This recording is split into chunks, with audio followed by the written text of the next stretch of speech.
Hello, വേഗം വരുന്ന കർത്താവായ യേശു ക്രിസ്തുവിന്റെ നാമത്തിൽ എല്ലാ വിശുദ്ധന്മാർക്കും സ്നേഹവന്ദനം. കർത്താവിൻ്റെ വലിയ കൃപയാൽ നമുക്ക് ഒരു ദിവസം കൂടി കർത്താവ് ദാനമായി തന്നു. നമ്മുടെ ഈ ആയുസ് നിത്യതയോടുള്ള ബന്ധത്തിൽ നോക്കുമ്പോൾ എത്രയോ ക്ഷണികമാണ്, പെട്ടെന്ന് കഴിഞ്ഞു പോകുന്നു അല്ലേ? അപ്പോൾ പെട്ടെന്ന് കഴിഞ്ഞു പോകുന്ന ഈ ജീവിതം നമുക്ക് ദൈവം തന്നിരിക്കുന്നത് നിത്യതയ്ക്ക് വേണ്ടി ഒരുങ്ങുവാൻ വേണ്ടിയാണ്. ഈ സമയം നമ്മൾ അല്പമെങ്കിലും ലാപ്രവാഹി ചെയ്താൽ, നമ്മളതിനെ എന്നെങ്കിലും തെറ്റായി ഉപയോഗിച്ചാൽ തീരാ നഷ്ടമായിരിക്കും. മാത്രമല്ല, നമുക്ക് ലഭിച്ചിരിക്കുന്ന സമയത്തിനും നമുക്ക് ഒരു ദിവസം കണക്ക് കൊടുക്കണം. അപ്പോൾ സമയം വ്യക്തമായി കളയുവാൻ നമുക്ക് ഒട്ടുമില്ല. അല്ല, ഇന്ന് എത്രയോ പേര് ഒരു ടൈം പാസ് ചെയ്യാൻ വേണ്ടിയിട്ട് പല കാര്യങ്ങളും ചെയ്യുന്നു, അവിടെ പോയിരിക്കുന്നു, കറങ്ങി നടക്കുന്നു. ദൈവമക്കളെ സംബന്ധിച്ചിടത്തോളം അവർ സമയത്തിൻ്റെ മൂല്യം അറിയാവുന്നവരാണ്. ഒളിമ്പിക്കിലൊക്കെ ഓടുന്നവർക്കറിയാം ആ സമയത്തിൻ്റെ ആ മൂല്യം. ഒരു പ്രാവശ്യം PD ഉഷയ്ക്ക് ഫസ്റ്റ് ലഭിക്കാതിരുന്നത് വെറും മില്ലി സെക്കൻഡിൻ്റെ അന്തരത്തിലാണെന്നാണ്. എന്ന് പറഞ്ഞാൽ നമ്മൾ അവിടെ കാണിക്കുമ്പോൾ ചെറിയൊരു അന്തരത്തിൽ വലിയ നഷ്ടമുണ്ടാവും. സമയത്തിൻ്റെ ഗൗരവം മനസ്സിലാക്കണം. അപ്പോൾ അങ്ങനെയാണെങ്കിൽ നമുക്ക് ലഭിച്ചിരിക്കുന്ന ഈ സമയങ്ങൾ നമ്മൾ തക്കത്തിൽ ഉപയോഗിക്കുന്നുണ്ടോ? നമ്മളോട് തന്നെ ചോദിക്കണം.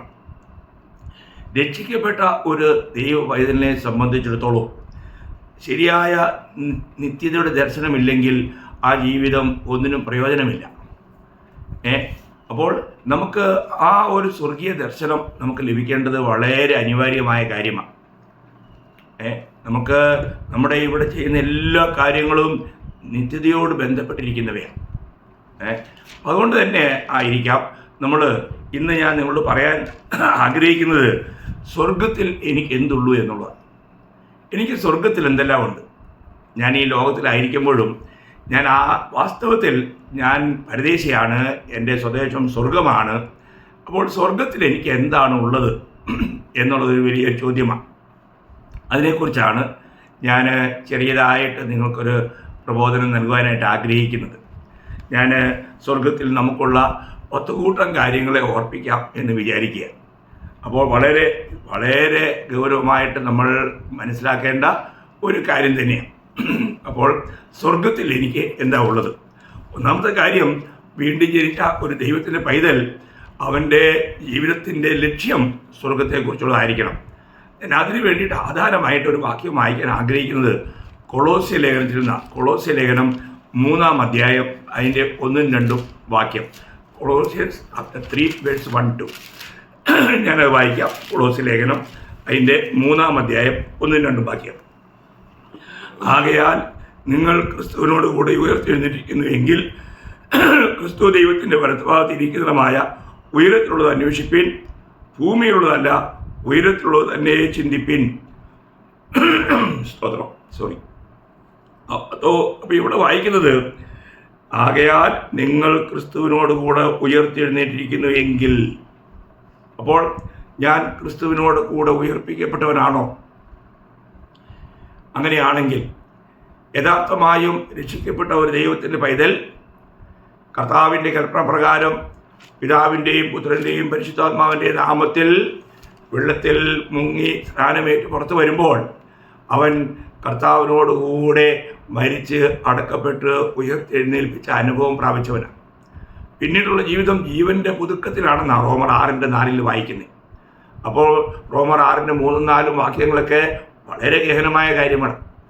അപ്പം സുവിശേഷം കേട്ട് കർത്താവിന് വേണ്ടി തൻ്റെ ഹൃദയം കൊടുത്ത ഒരു വ്യക്തി പാപസമ്മതമായി മരിക്കുന്നു. ആ മരിച്ച വ്യക്തിയെ കുഴിച്ചിടുന്നു. അപ്പം ജലക്കല്ലറയിൽ കുഴിച്ചിടുന്നു. എന്നിട്ട് നമ്മൾ എന്ത് ചെയ്യുന്നു? അവിടെ നിന്ന് വെളിയിൽ വരുമ്പോൾ അവനോടുകൂടി ഉയർപ്പിക്കപ്പെടുന്നു. അപ്പോൾ നമ്മൾ പിന്നീട് ജീവൻ്റെ പുതുക്കത്തിലുള്ള നടത്തമാണ്. പിന്നീടുള്ള നമ്മുടെ ജീവിതം എപ്പോഴും നിത്യതയോട് ബന്ധപ്പെടുത്തിയുള്ള ജീവിതമായിരിക്കും. അത് ദൈവത്തിൻ്റെ ആത്മാവിനെ അനുസരിച്ചുള്ള ജീവിതമായിരിക്കും. അപ്പോൾ നമ്മൾ പ്രത്യേകം ശ്രദ്ധിക്കണം. ഞാൻ യഥാർത്ഥമായും കർത്താവിനോടുകൂടെ ഉയർത്തെഴുന്നേറ്റിരിക്കുന്നു എങ്കിൽ, നമ്മൾ വിശ്വാസത്താൽ രക്ഷിക്കപ്പെട്ടവനാണെങ്കിൽ, ദൈവത്തിൻ്റെ ആത്മാവ് നമുക്ക് പ്രാപിക്കുവാൻ കഴിഞ്ഞെങ്കിൽ, പ്രിയമുള്ളവരെ, നമ്മളൊരു കാര്യം മനസ്സിലാക്കണം. പിന്നീടുള്ള നമ്മുടെ അന്വേഷണം നമ്മുടെ ചിന്തകളെല്ലാം ഉയരങ്ങളിലെ കാര്യങ്ങളായിരിക്കണം. നമ്മൾ ഈ കാണുന്ന ലോകത്തിലെ കാണുന്ന എല്ലാം മായയാണെന്ന് ദൈവത്തിൻ്റെ ആത്മാവ് നമുക്ക് ബോധ്യപ്പെടുത്തും. അപ്പോൾ മായയ്ക്ക് പിന്നാലെയല്ല, നിലനിൽക്കുന്നതിന് വേണ്ടിയാണ് പിന്നീടുള്ള നമ്മുടെ എല്ലാ പ്രയത്നങ്ങളും. അതിൻ്റെ വില മനസ്സിലാക്കണം. ഇവിടെ ദൈവം നമുക്ക് തിന്മാനും ഉടുപ്പാനും തന്നിട്ടുണ്ടെങ്കിൽ പാർക്കാനും ദൈവം തന്നിട്ടുണ്ട്. അതിനകത്ത് തന്നെയുള്ള കാര്യങ്ങൾ. എന്നാൽ നിത്യതയോടുള്ള ബന്ധത്തിൽ നമ്മുടെ പരിശ്രമം എങ്ങനെയായിരിക്കണം, അതാണ് നമ്മൾ ഇന്ന് പ്രത്യേകിച്ചും ചിന്തിക്കുന്നത്. ഒരു വീണ്ടും ജനിച്ച ഒരു ദൈവത്തിൻ്റെ പൈതൽ നിശ്ചയമായും നിത്യതയുടെ കാഴ്ചപ്പാടുള്ളവനായിരിക്കണം. ദൈവവുമായിട്ട് ആഴമായ ഒരു ബന്ധമുള്ളവനായിരിക്കണം. സ്വർഗവുമായിട്ടൊരു വലിയ ബന്ധമുണ്ടായിരിക്കണം. സ്വർഗത്തെ സ്വർഗമാക്കുന്നത് കർത്താവായ യേശു ക്രിസ്തുവിൻ്റെ സാന്നിധ്യമാണ്. അതുകൊണ്ട് ഈ ലോക ജീവിതം പോലും ഒരു വീണ്ടും ജനിച്ച ദൈവപൈതലിന് സ്വർഗീയ സന്തോഷത്താൽ നിറഞ്ഞു കവിയുന്ന ഒരു ജീവിതമായിരിക്കും. വളരെ സന്തോഷപൂർണമായ ഒരു ജീവിതം, ആത്മാവിൻ്റെ അനുഭവമുള്ള ഫലമുള്ള ഒരു ജീവിതം. അങ്ങനെയാ ദൈവം നമ്മളിന്ന് ആഗ്രഹിക്കും. അപ്പം ഒന്നാമത്തെ കാര്യം, നമുക്ക് സ്വർഗത്തിൽ എന്തുണ്ട് എന്ന് വെച്ചാൽ, ഞാൻ നിങ്ങളോട് പറയാൻ ആഗ്രഹിക്കുന്നത് സ്വർഗത്തിൽ നമുക്കൊരു പിതാവുണ്ട് എന്നുള്ളതാണ്. സ്വർഗത്തിൽ എന്തുണ്ട്? സ്വർഗത്തിൽ നമുക്കൊരു പിതാവുണ്ട്. കർത്താവ് ശിഷ്യന്മാർ പ്രാർത്ഥിക്കാൻ പഠിപ്പിക്കണം എന്ന് പറഞ്ഞപ്പോൾ, കർത്താവ് പ്രാർത്ഥിക്കാൻ പഠിപ്പിച്ചപ്പോൾ ആദ്യം തന്നെ പറഞ്ഞത് നമ്മൾ എങ്ങനെ പ്രാർത്ഥിക്കണമെന്നാണ്. നമുക്കറിയാം, മത്തായിയുടെ സുവിശേഷം 6-ാം അധ്യായം അതിൻ്റെ 9-ാം വാക്യം, മാത്യു 6:9. അവിടെ വായിക്കുന്നത്, നിങ്ങൾ ഇവണ്ണം പ്രാർത്ഥിപ്പിൻ, സ്വർഗസ്ഥനായ ഞങ്ങളുടെ പിതാവേ. അപ്പോൾ എന്താണ് പ്രാർത്ഥിക്കേണ്ടത്? സ്വർഗസ്ഥനായ ഞങ്ങളുടെ പിതാവേ. അതിൻ്റെ 14-ാം വാക്യത്തിൽ, നിങ്ങൾ മനുഷ്യരോട് അവരുടെ പിഴകളെ ക്ഷമിച്ചാൽ സ്വർഗസ്ഥനായ നിങ്ങളുടെ പിതാവ് നിങ്ങളോട് ക്ഷമിക്കും. സ്വർഗസ്ഥനായ നിങ്ങളുടെ പിതാവ്. അവിടെ തുടർമാനമായിട്ട് നമുക്ക് അനേക വാക്യങ്ങളിൽ കാണുവാനായിട്ട് കഴിയും. അതിൻ്റെ 6-ാം അധ്യായം 32-ാം വാക്യം വായിക്കുമ്പോൾ, ഈ വകയൊക്കെയും ജാതികൾ അന്വേഷിക്കുന്നു, സ്വർഗസ്ഥനായ നിങ്ങളുടെ പിതാവ് ഇതൊക്കെയും നിങ്ങൾക്ക് ആവശ്യമെന്ന് അറിയുന്നുവല്ലോ. സ്വർഗസ്ഥനായ നിങ്ങളുടെ പിതാവ്. അപ്പോൾ ധാരാളം വാക്യങ്ങൾ നമുക്ക് അതുകൊണ്ട് ഞാൻ എല്ലാവരും എടുക്കേണ്ട ആവശ്യമില്ലല്ലോ. അപ്പം നമുക്ക് എങ്ങനെയാണ് ദൈവമക്കളായി തീരുവാനായിട്ട് കഴിഞ്ഞത് എന്നുള്ളത് നമ്മൾ ഓർക്കണം. നമ്മൾ ഈ ലോകത്തിൽ ജനിച്ചപ്പോൾ അമ്മയുടെ ഉദരം മുതലേ പാപത്തിൽ നമ്മൾ ഉൽപ്പന്നമായി പാപത്തിലാണ് ജനിച്ചത്. എന്നാൽ പാപത്തിൽ ജനിക്കുന്ന ഒരു വ്യക്തിയെ സംബന്ധിച്ചിടത്തോളം അവൻ പിശാചിൻ്റെ മകനെന്നാണ്. അപ്പോൾ പിശാചിൻ്റെ മക്കളായ ദൈവമക്കളായി തീർന്ന എപ്പോഴാണ്? സുവിശേഷം കേട്ട് കർത്താവായ യേശു ക്രിസ്തുവിൽ വിശ്വസിച്ചപ്പോൾ, അവനെ കൈക്കൊണ്ടപ്പോൾ നമ്മൾ ദൈവമക്കളായി തീർന്നു. ദൈവമക്കളായി തീരുക മാത്രമല്ല, നമുക്കൊരു ജനനം ലഭിച്ചു, വീണ്ടും ജനനം. നമ്മൾ യോഹന്നാന്റെ സുവിശേഷം അതിൻ്റെ 1-ാം അധ്യായം അതിൻ്റെ 12-13 വാക്യങ്ങൾ വായിക്കുന്നുണ്ട്. John gospel chapter 1:12-13. അവിടെ നമ്മൾ വായിക്കുന്നത്, അവനെ കൈക്കൊണ്ട് അവൻ്റെ നാമത്തിൽ വിശ്വസിക്കുന്ന ഏവർക്കും ദൈവമക്കളാകുവാൻ അവൻ അധികാരം കൊടുത്തു. അവർ രക്തത്തിൽ നിന്നല്ല, ജഡത്തിൻ്റെ ഇഷ്ടത്താലല്ല, പുരുഷൻ്റെ ഇഷ്ടത്താലുമല്ല, ദൈവത്തിൽ നിന്നത്രേ ജനിച്ചത്. അപ്പോൾ നമുക്ക് പിതാവേ എന്ന് വിളിക്കണമെങ്കിൽ നമ്മൾ സ്വർഗീയ പിതാവിൽ നിന്നും, ആ ദൈവത്തിൽ നിന്നും നാം ജനിച്ചവരായിരിക്കണം. അങ്ങനെ ജനിച്ചെങ്കിൽ മാത്രമേ നമുക്ക് പിതാവേ എന്ന് ദൈവത്തെ വിളിക്കുവാൻ പറ്റൂ. നമുക്കറിയാം, പഴയ നിയമത്തിൽ വിശുദ്ധന്മാർ അനേകരുണ്ടായിരുന്നെങ്കിലും ആരും ദൈവത്തെ പിതാവെന്ന് വിളിച്ചില്ല. കാരണം അവർക്ക് ആർക്കും ഈ വീണ്ടും ജനന അനുഭവം ഉണ്ടായിരുന്നില്ല. അപ്പോൾ കർത്താവ് പിതാവിനെ കുറിച്ച് പറഞ്ഞപ്പോൾ ഒരിക്കൽ ഫിലിപ്പോസ് കർത്താവിനോട് പറഞ്ഞ കാര്യം നിങ്ങൾക്ക് ഓർമ്മയുണ്ടാവും. നമ്മൾ യോഹന്നാൻ 14:8-9 വാക്യം, ജോൺ ഗോസ്പൽ ചാപ്റ്റർ 14:8-9. ഫിലിപ്പോസ് അവനോട്, കർത്താവേ, പിതാവിനെ ഞങ്ങൾക്ക് കാണിച്ചു തരണം, എന്നാൽ ഞങ്ങൾക്ക് മതി എന്ന് പറഞ്ഞു. യേശു അവനോട് പറഞ്ഞത്, ഞാൻ ഇത്ര കാലം നിങ്ങളോട് കൂടെ ഇരുന്നിട്ടും നീ എന്നെ അറിയുന്നില്ലയോ ഫിലിപ്പോസേ? എന്നെ കണ്ടവൻ പിതാവിനെ കണ്ടിരിക്കുന്നു. പിന്നെ പിതാവിനെ ഞങ്ങൾക്ക് കാണിച്ചു തരണം എന്ന് നീ പറയുന്നത് എങ്ങനെ? ഒരു വലിയ ചോദ്യമാണ്. കാരണം കർത്താവിൽ പിതാവ് വസിച്ചുകൊണ്ട് പിതാവ് തൻ്റെ പ്രവൃത്തി ചെയ്യുകയായിരുന്നു എന്നുള്ളത് വളരെ വ്യക്തമായ കാര്യമാണ്. എന്നെ കണ്ടവൻ പിതാവിനെ കണ്ടിരിക്കുന്നു, ഞാനും പിതാവ് ഒന്നാകുന്നു എന്ന് യോഹന്നാൻ 10:30 വായിക്കുന്നുണ്ട്. അപ്പോൾ ഇവിടുത്തെ ഏറ്റവും വലിയ കാര്യം, നമുക്ക് സ്വർഗത്തിൽ ഒരു പിതാവുണ്ട്. നമുക്ക് ആ പിതാവിൻ്റെ അടുക്കിലേക്ക് പോകുന്നത് എത്ര സന്തോഷമാണ്. മരണം എന്നുള്ളത് ഒരു ഭക്തരെ സംബന്ധിച്ചിടത്തോളം അത് വലിയ വിലപ്പെട്ട കാര്യമാണ്. അതൊരു ഭാഗ്യകരമായ അവസ്ഥയാണ്. അത് ഏറ്റവും ആനന്ദപ്രദമായ കാര്യമാണ്. എന്നാൽ അനേകരും അതിനെ വീണ്ടും വണ്ണം ഗ്രഹിക്കാത്തതുകൊണ്ട് മരണത്തെ ഭയപ്പെടുന്നവരും ധാരാളമുണ്ട്. അപ്പോൾ ഒന്ന്, സ്വർഗത്തിൽ എനിക്ക് എന്തുണ്ട്? എനിക്കൊരു പിതാവുണ്ട്. രണ്ടാമത്തെ കാര്യം, സ്വർഗത്തിൽ എൻ്റെ പേര് എഴുതിയിട്ടുണ്ട്. നമുക്കറിയാം, ഒരു കുഞ്ഞ് ജനിക്കുമ്പോൾ അവിടെ എന്താ നടക്കുന്നത്? അവിടെ അവൻ്റെ ഉടനെ പഞ്ചായത്തിൽ അവൻ്റെ പേര് എഴുതപ്പെടും. അപ്പോൾ നമ്മുടെ പേർ സ്വർഗത്തിലുണ്ട് എന്നുള്ള അറിവ് നമുക്ക് വളരെ വലിയ കാര്യമാണ്. അപ്പോൾ ഇന്ന് എൻ്റെ പേര് സ്വർഗത്തിലുണ്ട് എന്നുള്ള ഉറപ്പ് നമുക്കുണ്ടോ? നമുക്കറിയാം, ഒരിക്കൽ കർത്താവ് തൻ്റെ 70 ശിഷ്യന്മാരെ പറഞ്ഞയച്ചു. അവർ പോയിട്ട് വലിയ സന്തോഷത്തിൽ മടങ്ങി വന്നു. അവരുടെ സന്തോഷത്തിൻ്റെ കാര്യം എന്താണെന്നറിയോ? കർത്താവായ യേശു ക്രിസ്തുവിൻ്റെ നാമത്തിൽ ഭൂതങ്ങൾ ഞങ്ങൾക്ക് കീഴടങ്ങുന്നു എന്നതിലായിരുന്നു അവരുടെ സന്തോഷം. എന്നാൽ കർത്താവ് സന്തോഷിക്കേണ്ടതിൻ്റെ മർമ്മം അവർക്ക് പറഞ്ഞു കൊടുത്തു. ആ ഭാഗം ഞാനൊന്ന് വായിക്കാം. ലൂക്കോസിൻ്റെ സുവിശേഷം 10-ാം അധ്യായത്തിൽ നിന്നാണ്. അതിൻ്റെ 17 മുതൽ ഞാൻ വായിക്കാം, 20 വരെ. ആ 70 പേർ സന്തോഷത്തോടെ മടങ്ങി വന്നു. കർത്താവേ, നിന്റെ നാമത്തിൽ ഭൂതങ്ങളും ഞങ്ങൾക്ക് കീഴടങ്ങുന്നു എന്ന് പറഞ്ഞു. അവൻ അവരോട്, സാത്താൻ മിന്നൽ പോലെ ആകാശത്ത് നിന്ന് വീഴുന്നത് ഞാൻ കണ്ടു. പാമ്പുകളെയും തേളുകളെയും ശത്രുവിൻ്റെ സകല ബലത്തെയും ചവിട്ടുവാൻ ഞാൻ നിങ്ങൾക്ക് അധികാരം തരുന്നു. ഒന്നും നിങ്ങൾക്കൊരിക്കലും ദോഷം വരുത്തുകയും ഇല്ല. എങ്കിലും ഭൂതങ്ങൾ നിങ്ങൾക്ക് കീഴടങ്ങുന്നതിലല്ല, നിങ്ങളുടെ പേർ സ്വർഗത്തിൽ എഴുതിയിരിക്കുന്നതിൽ അത്രയും സന്തോഷിപ്പീൻ. ഉണ്ടോ? അപ്പോൾ നമ്മുടെ സന്തോഷം എന്തിനായിരിക്കണം എന്നാണ് പറഞ്ഞിരിക്കുന്നത്? നിങ്ങളുടെ പേര് സ്വർഗത്തിൽ എഴുതിയിരിക്കുന്നു. അതൊരു വലിയ കാര്യമാണ്. എൻ്റെ പേരിന്ന് സ്വർഗത്തിൽ എഴുതിയിട്ടുണ്ടോ? കർത്താവിൽ വിശ്വസിച്ച് ജീവൻ പ്രാപിച്ച, വീണ്ടും ജനിച്ച എല്ലാവരുടെയും പേര് ജീവപുസ്തകത്തിലുണ്ടെന്നാണ്. ജീവപുസ്തകത്തിൽ പേരെഴുതി കാണപ്പെടാത്ത ഏവനെയും തീപ്പൊയ്കയിൽ തള്ളിയിടും. അപ്പോൾ നമ്മളൊരു കാര്യം മനസ്സിലാക്കണം, ഇന്ന് എൻ്റെ പേർ ജീവപുസ്തകത്തിലുണ്ടോ? നമ്മൾ വെളിപ്പാട് 20:15 വായിക്കുന്നത് അങ്ങനെയല്ലേ? ജീവപുസ്തകത്തിൽ പേരെഴുതി കാണാത്ത ഏവനെയും തീപ്പൊയ്കയിൽ തള്ളിയിടും. ജീവപുസ്തകത്തിൽ പേരുണ്ട്. ജീവപുസ്തകം, സ്വർഗത്തിൽ അനേക പുസ്തകങ്ങളുണ്ട്. അതിലൊരു പുസ്തകത്തിൻ്റെ പേരാ ജീവപുസ്തകം. അതിന് കുഞ്ഞാടിൻ്റെ പുസ്തകം എന്നൊരു പേരോടുണ്ട്. നമ്മൾ അതേ വെളിപ്പാട് 21:27 കുഞ്ഞാടിൻ്റെ ജീവപുസ്തകത്തിൽ എഴുതിയിരിക്കുന്നവരല്ലാതെ അശുദ്ധമായത് യാതൊന്നും മ്ലേച്ഛതയും ദോഷവും പ്രവർത്തിക്കുന്നവൻ ആരും അതിൽ കടക്കുകയില്ല. എവിടെയാ? പുതിയ യെരൂശലേമിൽ. അപ്പോൾ കർത്താവിനോട് കൂടെയുള്ള നിത്യവാസത്തിന് വേണ്ടി ദൈവം നമുക്ക് വേണ്ടി പണിയുന്ന ആ നഗരം, ആ കെട്ടിടത്തിലേക്ക്, ആ ഭവനത്തിലേക്ക് കയറണമെങ്കിൽ കുഞ്ഞാടിൻ്റെ ജീവപുസ്തകത്തിൽ നമ്മുടെ പേരുണ്ടായിരിക്കണം. അതാണ് നമുക്ക് സന്തോഷത്തിന് മറ്റൊരു കാരണം. നമുക്ക് ഉറപ്പുണ്ടായിരിക്കണം. സ്വർഗത്തിൽ എനിക്ക് എന്തുണ്ട്? സ്വർഗത്തിൽ എൻ്റെ പേരുണ്ട്. സ്വർഗത്തിൽ എൻ്റെ പേരെഴുതിയിരിക്കുന്നു എന്നുള്ള ഉറപ്പ് രക്ഷിക്കപ്പെട്ട എല്ലാ ദൈവമക്കൾക്കും ഉണ്ടായിരിക്കും. മൂന്നാമത്തെ കാര്യത്തിലേക്ക് ഞാൻ വരട്ടെ. സ്വർഗത്തിൽ നമുക്ക് എന്തുണ്ടെന്ന് ചോദിച്ചാൽ, ഫിലിപ്പ് ലേഖനം അതിൻ്റെ 3-ാം അധ്യായം 20-ാം വാക്യം, നമുക്ക് സ്വർഗീയ പൗരത്വമുണ്ട്. നമ്മൾ സ്വർഗത്തിലെ പൗരനാണ് എന്നുള്ള ഒരു ബോധ്യം. നമ്മൾ 3-ന്റെ 20-ാം വാക്യം, നമ്മുടെ പൗരത്വമോ സ്വർഗത്തിലാകുന്നു, അവിടെ നിന്നും കർത്താവായ യേശു ക്രിസ്തു രക്ഷിതമായി വരും എന്ന് നാം കാത്തിരിക്കുന്നു. അപ്പോൾ ഇവിടുത്തെ വിഷയം, നമുക്ക് എന്തുണ്ട്? നമ്മൾ സ്വർഗത്തിൽ പൗരത്വമുണ്ട്. നമ്മൾ സ്വർഗത്തിലെ പൗരന്മാരാണ്. പിന്നെ നമ്മൾ ഇവിടെ എന്തുകൊണ്ടായിരിക്കുന്നു? ഇവിടെ നമ്മൾ അംബാസിഡേഴ്സാണ്.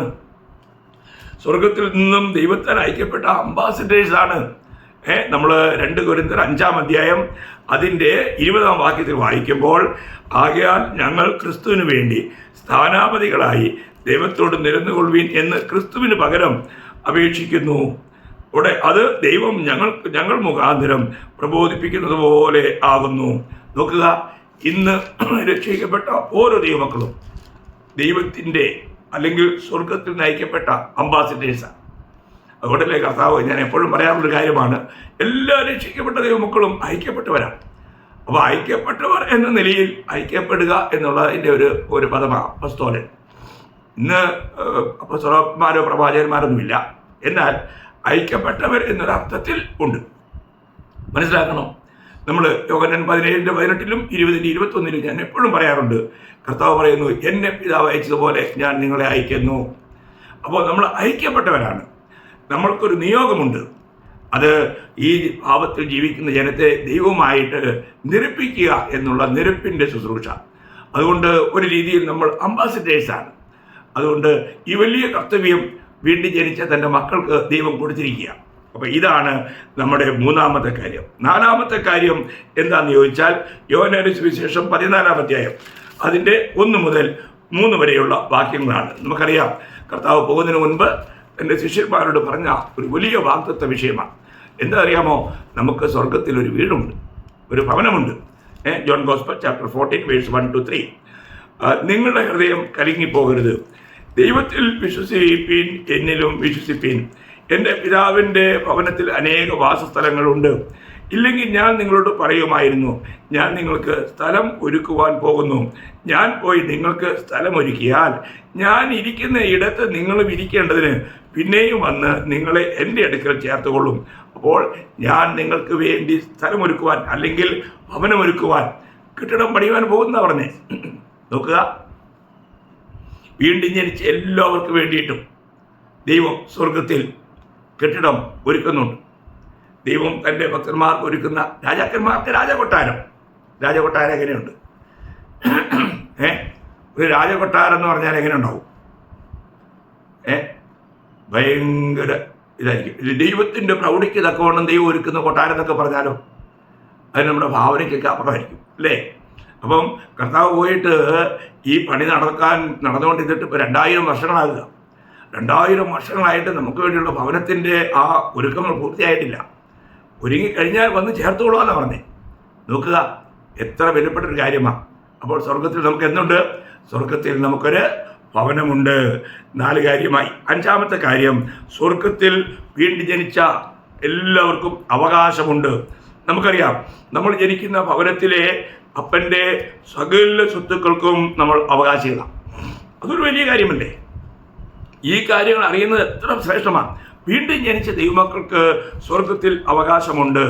ഞാൻ 1 പത്രോസ് 1-ാം അധ്യായം, 1 Peter chapter 1 verse 4 and 5 അവിടെ വായിക്കുന്നത്, അന്ത്യകാലത്ത് വെളിപ്പെടുവാൻ ഒരുങ്ങിയിരിക്കുന്ന രക്ഷയ്ക്ക് വിശ്വാസത്താൽ ദൈവശക്തിയിൽ കാക്കപ്പെടുന്ന നിങ്ങൾക്ക് വേണ്ടി സ്വർഗത്തിൽ സൂക്ഷിച്ചിരിക്കുന്നതും ക്ഷയം, മാലിന്യം, വാട്ടം എന്നിവയില്ലാത്തതുമായ അവകാശത്തിനായി തന്നെ വീണ്ടും ജനിപ്പിച്ചിരിക്കുന്നു.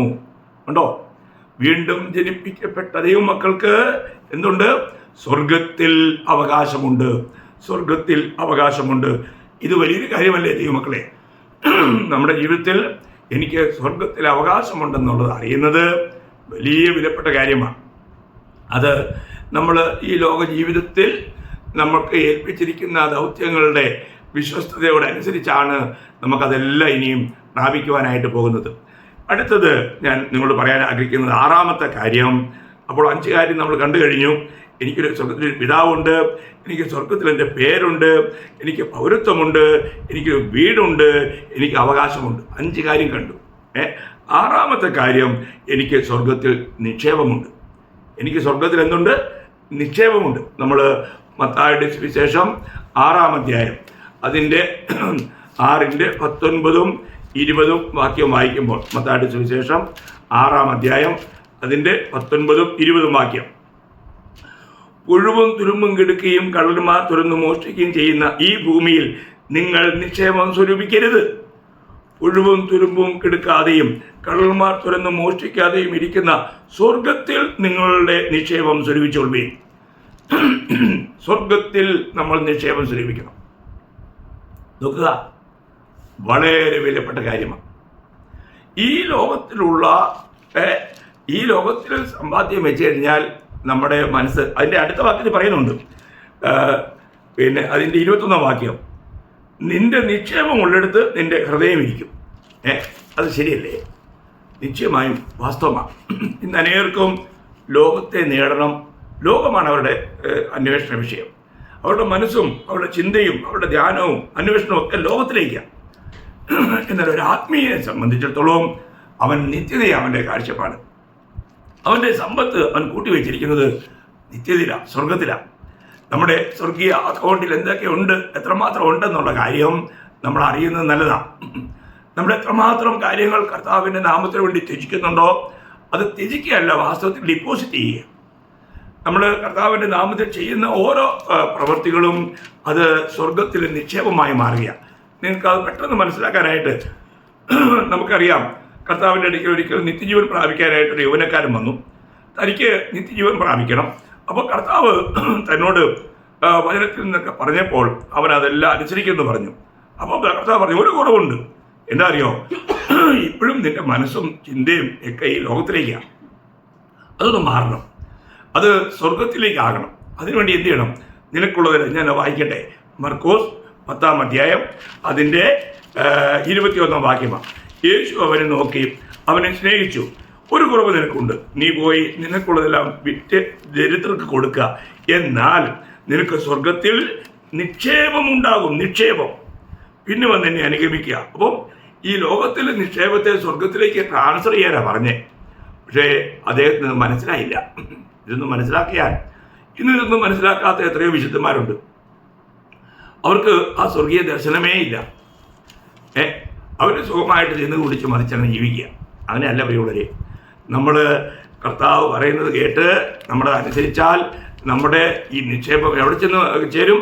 നമ്മുടെ സ്വർഗത്തിൽ, നമ്മുടെ അക്കൗണ്ടിൽ. വേറൊരുത്തിൻ്റെ അക്കൗണ്ടിലേക്ക് പോയില്ല, നമ്മുടെ അക്കൗണ്ടിൽ തന്നെ. അക്കൗണ്ട് തുറന്നോ? വീണ്ടും ജനിച്ചവർക്കെല്ലാം അവിടെ ഒരു അക്കൗണ്ട് തുറന്നിട്ടുണ്ട്. പക്ഷെ അവിടെ വല്ല ഇടാൻ കഴിയുന്നുണ്ടോ? നമ്മൾ ചെറിയ വലിയൊരുത്തിന് ചെയ്യുന്നതെല്ലാം എനിക്ക് ചെയ്തു, അല്ലെങ്കിൽ കർത്താവിന് വേണ്ടി ചെയ്യുന്നതെല്ലാം ഒരു നിക്ഷേപമായിട്ട് നമ്മുടെ അക്കൗണ്ടിൽ ചെന്ന് ചെയ്യുകയാണ്. നോക്കുക. അപ്പോൾ നമുക്ക് നമ്മുടെ സഹവിശ്വാസികളെയോ മറ്റ് ദരിദ്രരെയോ ആരെയും സഹായിച്ചാൽ അതെല്ലാം കർത്താവ് നമ്മുടെ അക്കൗണ്ടിൽ ഒരു നിക്ഷേപമായി അതിനെ ചേർക്കുകയാണ്. അപ്പോൾ ഒരു വിശുദ്ധനെ സംബന്ധിച്ചിടത്തോളം സ്വർഗത്തിൽ അവന് നിക്ഷേപം ഉണ്ട്. വളരെ വിലപ്പെട്ട കാര്യമാണ്. ഇനി 7-ാമത്തെ കാര്യം, നമ്മൾ എബ്രായ ലേഖനം 11-ാം അധ്യായം, ഇബ്രൂ ചാപ്റ്റർ 11 13 and 14 അവിടെ വായിക്കുന്നത് സ്വർഗത്തിൽ വിശുദ്ധന്മാരുള്ള ബന്ധത്തിൽ എന്തുണ്ടെന്നറിയാമോ? അവരെല്ലാവരും വാഗ്ദത്ത നിവൃത്തി പ്രാപിക്കാതെ ദൂരത്ത് നിന്ന് അത് കണ്ട് അഭിവന്ദിച്ചും ഭൂമിയിൽ തങ്ങൾ അന്യരും പരദേശികളും എന്ന് പറഞ്ഞുകൊണ്ട് വിശ്വാസത്തിൽ മരിച്ചു. ഇങ്ങനെ പറയുന്നവർ ഒരു പിതൃദേശം അന്വേഷിക്കുന്നു എന്ന് കാണുന്നു. ഒരു പിതൃദേശം. അവിടെ എന്തുണ്ട്? നമുക്കൊരു പിതൃദേശമുണ്ട്, എൻ്റെ പിതാവിൻ്റെ ദേശം. അപ്പം സ്വർഗം എന്നുള്ളത് എൻ്റെ പിതാവിൻ്റെ ദേശമാണ്. അത് തന്നെ നമുക്ക് ആ അറിവ് തന്നെ നമ്മുടെ ഹൃദയത്തെ എന്തുമാത്രം മതിക്കും. ആ പിതാവിൻ്റെ ദേശം അത് എൻ്റെ ദേശമാണ്. എൻ്റെ പിതാവിൻ്റെ ദേശം എൻ്റെ ദേശമാണ്. ഞാൻ ആ പിതാവിൻ്റെ മകനാണ്, ആ സ്വർഗീയ പിതാവിൻ്റെ മകനാണ്. എനിക്ക് പിതാവിൻ്റെ ഒരു ദേശമുണ്ട്. 8-ാമത്തെ കാര്യം, അതേ എബ്രായർ 11-ാം അധ്യായം അതിൻ്റെ 16-ാം വാക്യം, അവരോ അധികം നല്ലതിനെ സ്വർഗീയമായതിനെ തന്നെ കാംക്ഷിച്ചിരിക്കുന്നു. ആകയാൽ ദൈവം അവരുടെ ദൈവം എന്ന് വിളിക്കപ്പെടുവാൻ ലജ്ജിക്കുന്നില്ല. അവൻ അവർക്കായി ഒരു നഗരം ഒരുക്കിയിരിക്കുന്നുവല്ലോ. അപ്പം നമുക്കൊരു ദേശമുണ്ടെന്ന് മാത്രമല്ല, നമുക്കൊരു നഗരമുണ്ട്. നമുക്കൊരു പ്രത്യേക നഗരമുണ്ട്. ദൈവത്താൽ ഒരുക്കപ്പെട്ട ഒരു നഗരം. നിത്യതയോടുള്ള ബന്ധത്തിൽ, സ്വർഗത്തോടുള്ള ബന്ധത്തിൽ ഇതിനൊക്കെ വളരെ പ്രാധാന്യമുണ്ട് ദൈവമക്കളെ. ഇത് നമ്മളൊന്ന് കാണണം. നമുക്കറിയാം, നമ്മൾ ഈ ഇവിടെ തന്നെ വായിക്കുമ്പോഴത്തേക്കും എബ്രായ ലേഖനത്തിൽ അബ്രഹാം തൻ്റെ മക്കളും കൊച്ചുമക്കളും ഒക്കെ ആയിട്ട് കനാനിൽ പാർക്കുമ്പോഴും അവിടെ ഉറപ്പിക്കാതെ ദൈവം ഒരുക്കുന്ന നഗരത്തിനായി കാത്തിരുന്നുവെന്ന് അതേ എബ്രായർ 11-ന്റെ 9-ഉം 10-ഉം വാക്യങ്ങൾ വായിക്കുന്നുണ്ട്. വിശ്വാസത്താൽ അവൻ വാഗ്ദത്ത ദേശത്ത് ഒരു അന്യദേശത്ത് എന്ന പോലെ ചെന്ന് വാഗ്ദത്തത്തിന് കൂട്ടവകാശികളായ ഇസ്ഹാക്കിനോടും യാക്കോബിനോടും കൂടെ കൂടാരങ്ങളിൽ പാർത്തുകൊണ്ട് ദൈവം ശില്പിയായി നിർമ്മിച്ചതും അടിസ്ഥാനങ്ങളുള്ളതുമായ നഗരത്തിനായി കാത്തിരുന്നു. ഉണ്ടോ? നഗരത്തിനായി കാത്തിരുന്നു.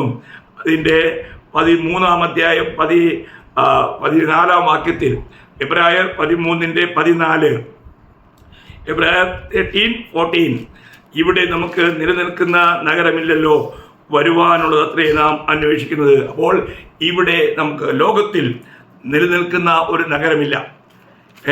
ഇന്നിവിടെ ബോംബെ നഗരം ഇതൊന്നും നിലനിൽക്കുന്നതല്ല. ഒരു ചെറിയ കുലുക്കത്തിലെല്ലാം തവിടുപൊടി, ഒന്നുമില്ല. ഇന്ന് ഉക്രൈൻ യുദ്ധത്തിലൊക്കെ നമ്മൾ കാണുന്നില്ലേ, ഗാസ യുദ്ധത്തിലൊക്കെ നമ്മൾ കാണുന്നില്ലേ, എത്രയോ നല്ല നല്ല നഗരങ്ങളെല്ലാം ഇന്നൊരു ശ്മശാനമായിട്ട് മാറിയിരിക്കുക, വളരെ വിരൂപമാക്കപ്പെട്ടു. പ്രിയ ദൈവമക്കളെ, നമ്മൾ മനസ്സിലാക്കണം. അപ്പോൾ ഇവിടെ നമുക്ക് നഗരമില്ല, എന്നാൽ സ്വർഗത്തിൽ നമുക്ക് ഒരു നഗരമുണ്ട്. 9ാമത്തെ കാര്യം ഞാനോട് പറയാൻ ആഗ്രഹിക്കുന്നത്, നമുക്ക് ഒരു സ്വർഗീയ ശരീരമുണ്ട് എന്നുള്ളതാണ്. 1 കൊരിന്ത്യർ അതിൻ്റെ 15-ാം അധ്യായം വളരെ വിലപ്പെട്ട കാര്യമാണ്. ദൈവമക്കൾ ഇതൊക്കെ അറിഞ്ഞു കഴിഞ്ഞാൽ എങ്ങനെ ഈ ലോകത്തിലേക്ക് നമുക്ക് നമ്മുടെ മനസ്സുറപ്പിക്കുവാൻ കഴിയും? ഒരിക്കലും കഴിയില്ല. ആർക്കും ഈ ഒരു ദർശനമില്ലാത്തത് കൊണ്ടാണ്. 1 കൊരിന്ത്യർ ചാപ്റ്റർ 15:49, 1 കൊരിന്ത്യർ 15:49, നാം മണ്ണുകൊണ്ടുള്ളവൻ്റെ പ്രതിമ ധരിച്ചതുപോലെ സ്വർഗീയൻ്റെ പ്രതിമയും ധരിക്കും. ഇവിടെ എന്താ പറയുന്നത്?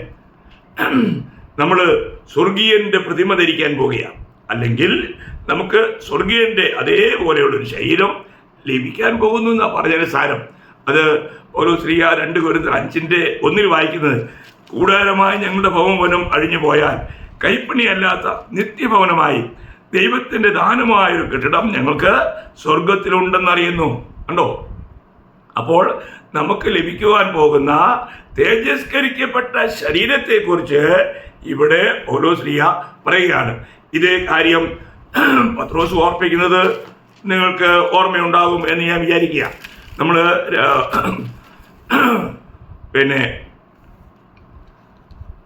നമ്മുടെ 2 പത്രോസ് 1-ാം അധ്യായം 13-ാം വാക്യത്തിൽ നമ്മുടെ കർത്താവായ യേശു ക്രിസ്തു എനിക്ക് അറിവ് തന്നതുപോലെ എൻ്റെ കൂടാരം പൊളിഞ്ഞു പോകുവാൻ അടുത്തിരിക്കുന്നു എന്ന് അറിഞ്ഞിരിക്കുന്നു. എൻ്റെ കൂടാരം എന്ന് പറയുന്നത് ഈ ശരീരം, ഇത് അഴിഞ്ഞു പോകും.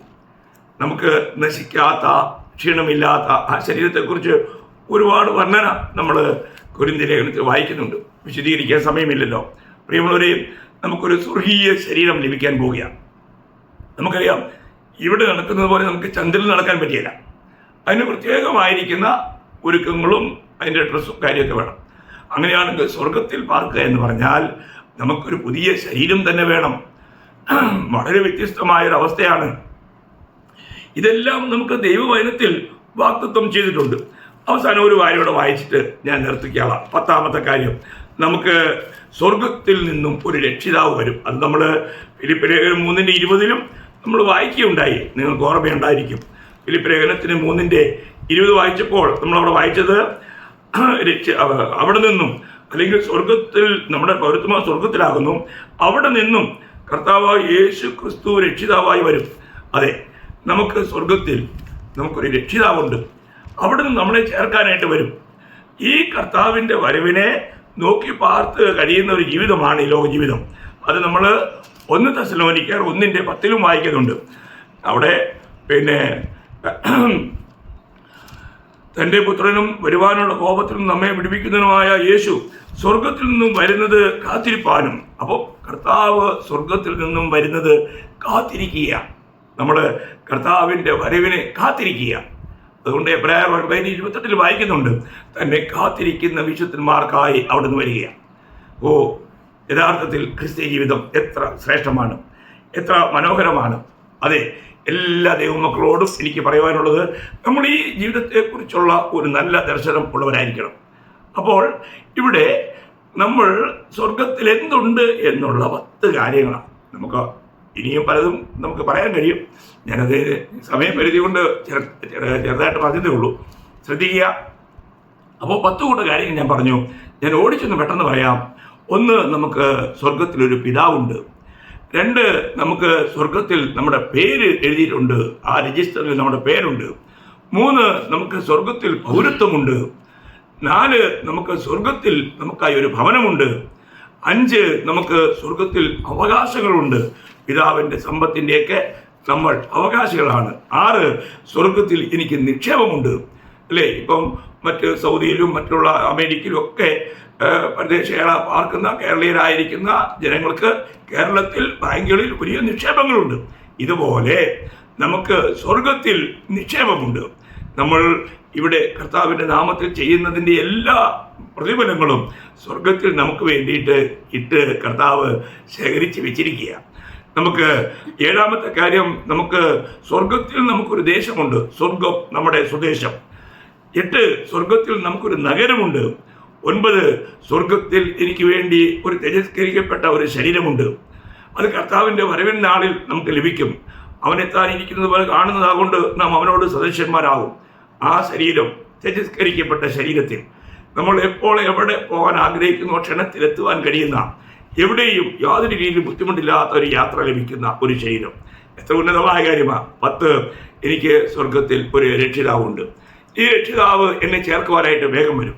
ഈ പ്രത്യാശയാണ് നമ്മളെ ഓരോ ദിവസവും ഭരിക്കേണ്ടത്.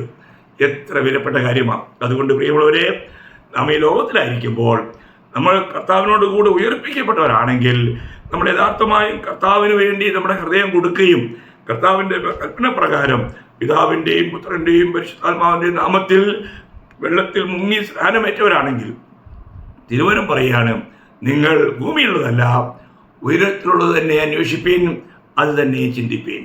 നമ്മുടെ ചിന്തകൾ, നമ്മുടെ അന്വേഷണം നിത്യതയ്ക്ക് വേണ്ടിയുള്ളതായിരിക്കട്ടെ. ഈ ചെറിയൊരു ആയുസ് പെട്ടെന്ന് കഴിഞ്ഞു പോകും. എന്നാൽ നമ്മൾ നിത്യയുടെ തുറമുഖത്ത് നമ്മൾ പിതാവിനാൽ ആദരിക്കപ്പെടുവാൻ അനേക കോടാനുകോടി ദൂതന്മാരുടെ മധ്യത്തിൽ ദൈവത്താൽ നമ്മൾ പ്രശംസാപാത്രമായി തീരുവാൻ ഇടയായി തീരട്ടെ. അതുകൊണ്ട് ഈ ചിന്തകൾ, ഈ ധ്യാനം എല്ലാ വിശുദ്ധന്മാർക്കും ഒരു പ്രോത്സാഹനമായി തീരട്ടെ. കർത്താവിൻ്റെ നാമം മഹത്വപ്പെടുവാനാകട്ടെ. ആമേൻ.